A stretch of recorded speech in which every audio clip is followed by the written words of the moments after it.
Well, hello everyone. Welcome to the next video for another horrifying and viral video we'll be talking about today about viruses on video games. So today we're going to be talking about one of my most favorite game of all time of the Resident Evil series. It's not my first, but I definitely recognize and familiar with some of the stories and including the previous stories. This is going to be the remake. Now I mentioned this like about last year or so, and I have never done a review for this video game until now.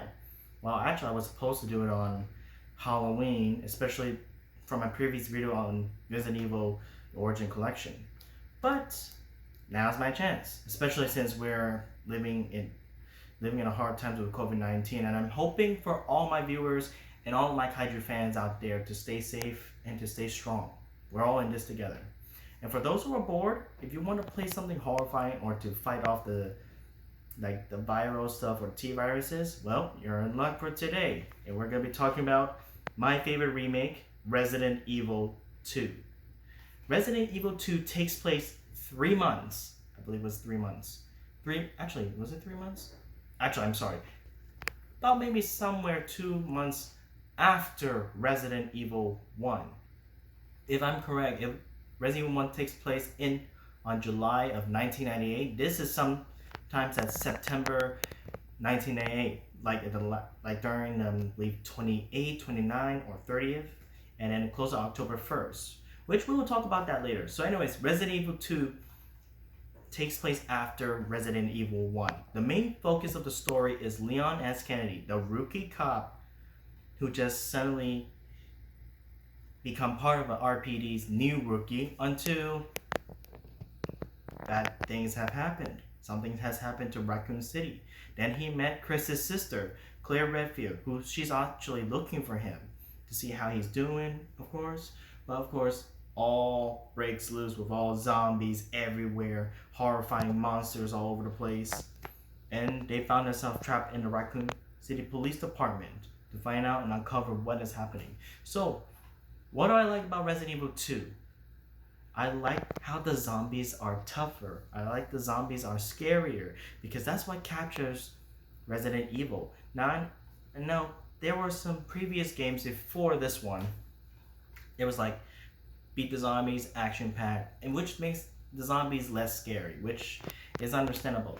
But definitely this game is a huge hit, and I love every single bit. And I think I like this way more than Resident Evil 0 and 1.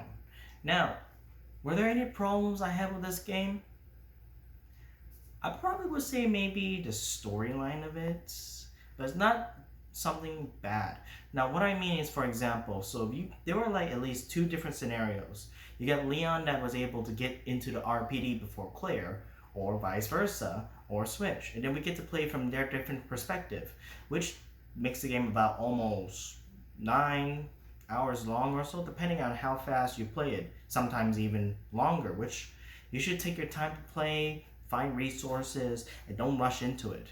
Now, that's the thing about that. So, like for example, you play scenario A for Leon, and then you have to fight one of the bosses. But then when you play Claire in the same scenario, or actually from a different perspective, then suddenly you still fight the same boss for some reason. But even if you switch it around, you're still fighting some of the same bosses, which is really confusing, especially for the second run. Like saying like, but hasn't Leon already defeated that boss? Why are we doing this again? But anyways, that's the only complaint I have for that. But overall, this game is pretty good, and I recommend for everyone to buy this game whenever you can. Especially, I think it's on sale by now. And also, to let you guys know, I love Leon S. Kennedy. He's one of my favorite characters.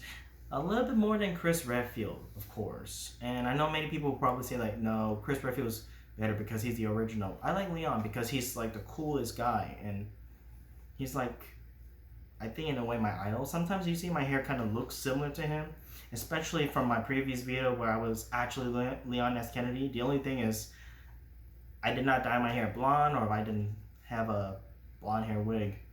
But overall, this game, is it perfect? Not I wouldn't say 100% perfect, but it's one of my highest Resident Evil game that I enjoy and I love, and especially everything they have, like the like oh dang it, the item box. They brought those back into Resident Evil 2, and as well inventory slots. It was amazingly done well. And I know this is a remake of Resident Evil 2. Have I played the original? I did play a little bit of it, but I'm going to continue to try to play it as much as I can. But overall, my overall thoughts for Resident Evil 2, it deserves at least a 10 out of 10 on my perspective, because this game is amazing and I love Resident Evil. And this is definitely one of the best Resident Evil series. If you guys disagree with it, that's fine, but you can't deny that many people love it, and that's why Resident Evil is actually succeeding in a way. But and then afterwards, I was like wondering if we're gonna have Resident Evil 3 remake, which this year it did happen, and it actually caught me by surprise to see that kind of game. But how's that game? Well, that game, we'll be talking about that in the next video. Anyways, guys, if you have a chance to get Resident Evil 2, let me know what you think about this game, or what other games you feel this is your best or your most favorite Resident Evil games. Now, if you're wondering, is this my first Resident Evil game? No, that will be another time I'll talk about. Anyways, thank you guys for tuning in, and I hope you guys enjoy my video. Thank you guys so much. This is Kaiju 2014 117 signing off.